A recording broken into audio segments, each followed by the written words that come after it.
फरीदाबाद से सोहनलाल जी, स्वागत है आपका। नमस्कार। नमस्कार सर। मैम ऐसा है कि मेरी लड़की है जी और समझ लो 45 साल की है। जी। वो माइग्रेशन होता है, उसके सिर में दर्द आता है तो कुछ भी नहीं कर सकती है, खाली पड़ी रहती है और करती है। क्या करें इसके लिए?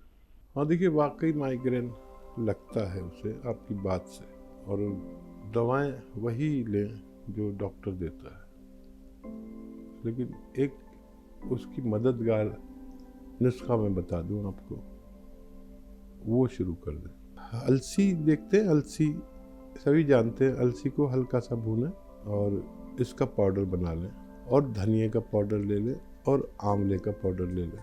अलसी, धनिया, आंवला, ये 3 चीज़ों का पाउडर ऐसे 100-100 ग्राम मिक्स कर लें। और एक आता है नमक ज़ैतून, याद रखें ये एक ऐसा नमक है जो स्वाद में नमकीन नहीं होता, ब्लड प्रेशर वाले भी ले सकते हैं।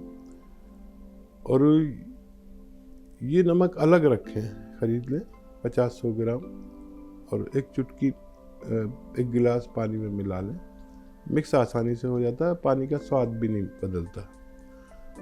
तो ये जो 3 चीज़ें मैंने बताई हैं, अलसी, धनिया और आंवला, इसका पाउडर 1 चम्मच खिलाएं। सुबह खाली पेट खिलाएं तो बहुत अच्छा है। और ये पानी जो नमक ज़ैतून वाला पानी पिला दिया करें रोज़ाना 1 बार। और वॉच करें कि कितने महीने में कितनी बार होता था, और ये नुस्खा लेने के बाद कितना घटने लगा। एकदम फ़ायदा नहीं होगा, बहुत लंबा अरसा लगेगा, 5-6 महीने भी लग सकते हैं। वॉच करते रहें और बताते रहें, इलाज करते रहें।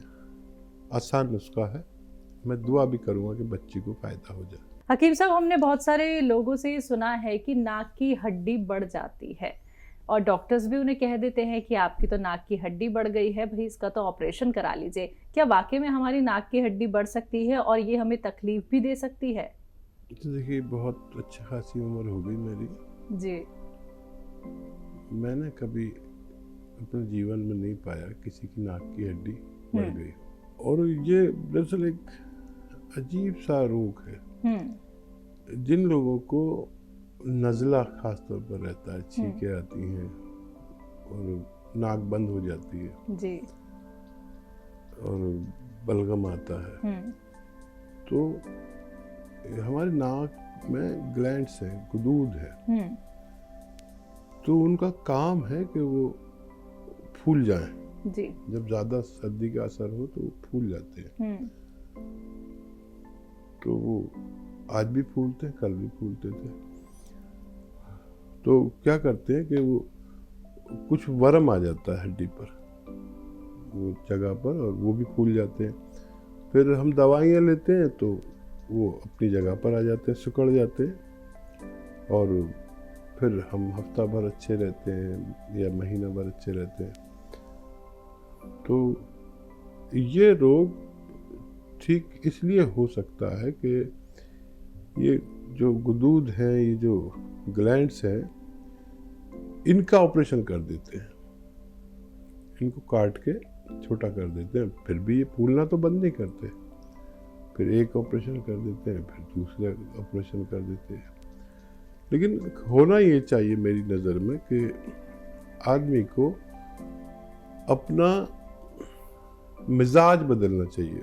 यानी हम जो ठंडे, यानी सर्द मिजाज हो जाते हैं, ठंडे मिजाज के, डस्ट एलर्जी होने लगती है, ये सब ठंडे मिजाज के लोगों का पर होता है। तो हमें अपनी रोग प्रतिरोधक क्षमता की दवाएं लेनी चाहिए। यूनानी इसमें सक्षम है। 5-6 महीने इलाज कम ज़्यादा करें, और फिर ये हमारा अंदर से जो खून की सर्दी भी कहते हैं इसे, वो खून में सर्दी नहीं रहती है और हमारे अंदर इम्यूनिटी आ जाती है। तो फिर हमारा जो जिस्म का सिस्टम है वो सर्दी से लड़ने वाला, बैक्टीरिया से लड़ने वाला, एलर्जी से लड़ने वाला हो जाता है, और हम तो कभी कभी मामूली सी हुई सर्दी और अपना आप भी ठीक हो गई, ये होना चाहिए। लेकिन वो क्योंकि जो एलोपैथी है वो मिजाज को नहीं मानती कि कोई मिजाज होता है, जबकि आयुर्वेद और यूनानी जो है हर चीज़ के मिजाज को समझती है, आदमी के मिजाज को, दवा के मिजाज को। तो ये हर चीज़ का एक मिजाज होता है, एक उसकी कैफियत होती है। जैसे नींबू ठंडा होता है तो चीकू गर्म होता है, संतरा ठंडा होता है तो पपीता गर्म होता है, ऐसा। तो ठंडे मिजाज वाले खट्टी चीज़ें नहीं खा सकते। मैं अक्सर खट्टी चीज़ों को मना करता हूँ जो ठंडे मिजाज के हैं। तो होता तो ये है, अब क्या क्या हो रहा है और इससे हमें, मतलब मेरी ज़ाती राय ये है कि ये बगैर ऑपरेशन के अच्छा होना चाहिए। पंजाब से लता जी, स्वागत है आपका।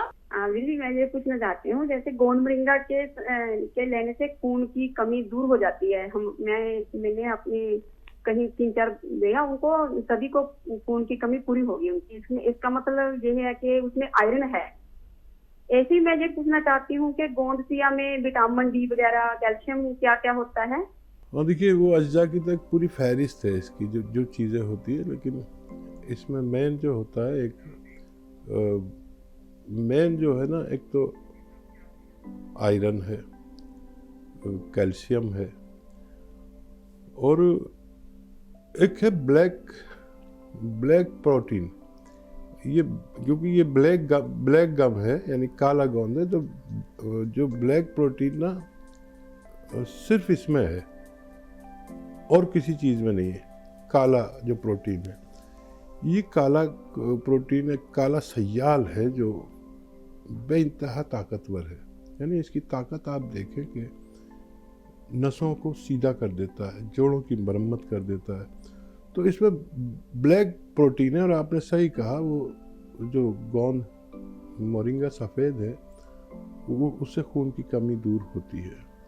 अच्छा, उसमें आयरन होने के साथ साथ लीवर को सही काम कराने की ताकत है।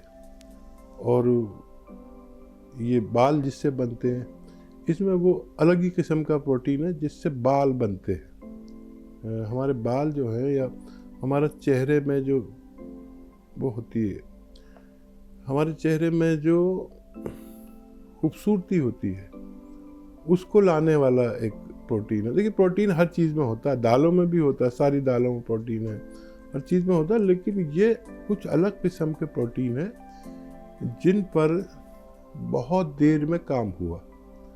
अब मैंने इस पर रिसर्च की, मैंने इसको परिचित कराया, लेकिन जब से लोगों को पता चला है, लोगों को आप ही की तरह फ़ायदा पहुंच रहा है। जी। कोलकाता से हमारे साथ स्वागत है आपका। मेरे को समझना था कि मेरे टॉन्सिल्स की प्रॉब्लम है बहुत दिनों से जी। तो टॉन्सिल की वजह से मैं अक्सर देख रहा हूँ कि मुझे बुखार हो जाता है। उसकी वजह से चेस्ट में पेन भी कभी कभी रहता है और गले में पेन रहता है, थोड़ा स्वेलिंग रहता है टॉन्सिल में। और ये मेरे को 10-12 साल से प्रॉब्लम है ये। तो इसके लिए मेरे को क्या क्या करना चाहिए और कैसे सुधर सकता है ये जानना। मेरा एज है 25 साल। जो नज़ला या सर्द मिजाजी, ठंडी प्रवृत्ति का आदमी होता है, जैसे गाँव में कहते हैं खून में सर्दी है, इसके आसान भाषा में ये भी कहते हैं। तो हमारे अंदर जब इम्यूनिटी कम होती है और बैक्टीरिया से लड़ने की ताकत कम होती है, समझ लीजिए, इसको रोग प्रतिरोधक शक्ति भी कहते हैं हिंदी में, तो ये बढ़नी चाहिए। अच्छा, हमारी कुदरत ने, प्रकृति ने हमारे जगह जगह स्टॉपर, स्पीड ब्रेकर लगाए हैं। नाक में भी लगाया है तो यहाँ गले में भी लगाया है। और जब कीटाणु बहुत ज़्यादा हमारे अंदर जाते हैं, सांस के ज़रिए, खाने के ज़रिए, सबसे ज़्यादा पानी के ज़रिए जाते हैं, तो हमारे गले में जो ग्लैंड्स हैं ये स्पीड ब्रेकर का काम करते हैं। ये उससे आगे नहीं जाने देते उसको, इसलिए कि वो अगर आगे जाएं तो आपको बहुत ज़्यादा नुकसान होता है। तो उसे रोकने के चक्कर में खुद इम्प्रेस हो जाते हैं, वो सूझ जाते हैं। और ऐसे लोगों के लिए भी एक नुस्खा बड़ा कीमती है। इसके लिए दवाएं भी आती हैं बहुत अच्छी, यूनानी में हम भी बनाते हैं इसके प्रोडक्ट, जो 5-6 महीने इलाज करने पर फ़ायदा होना चाहिए। लेकिन मैं क्योंकि घरेलू नुस्खे बताने के लिए चर्चित हूँ, तो वही मैं बताता हूँ कि सपिस्तान एक दवा का नाम है, उन्नाब एक दवा का नाम है, और अलसी ज़्यादातर लोग जानते हैं, फ्लैक्सीड कहते हैं इसको। ये 100-100 ग्राम लें, सपिस्तान, उन्नाब, अलसी। और पीपले या पीपला मूल भी कहते हैं, ये 30 ग्राम लें। किचन के गरम मसालों में पाए जाते हैं। इनको पाउडर बना के 1 चम्मच सुबह 1 चम्मच शाम खाना शुरू करें, गर्म पानी या चाय के साथ, खूब गरम गरम। देखिए ये देखने में तो लगेगा कहाँ 5-6 महीने हम खाएंगे, लेकिन ये जो घरेलू नुस्खा है, ये दुनिया का वाहिद घरेलू नुस्खा है जो ऐसे लोगों को फ़ायदा पहुंचा सकता है। और ये आप लें 5-6 महीने, ये बाकायदा इलाज कराएं। लेकिन देखिए ज़िंदगी भर इलाज कराने से 5-6 महीने 7 महीना इलाज कराना बेहतर है। फिर ये आपको पनपने नहीं देता, उम्र कम है और बार बार ये सब होगा, और उससे बुखार भी लगने लगता है, छींकें भी आती हैं। और ये याद रखें कि ऐसे शख्स को खट्टी चीज़ें नहीं खानी चाहिए। इलाज करें तो ये सब छोड़ दें, फ़ायदा मुमकिन है।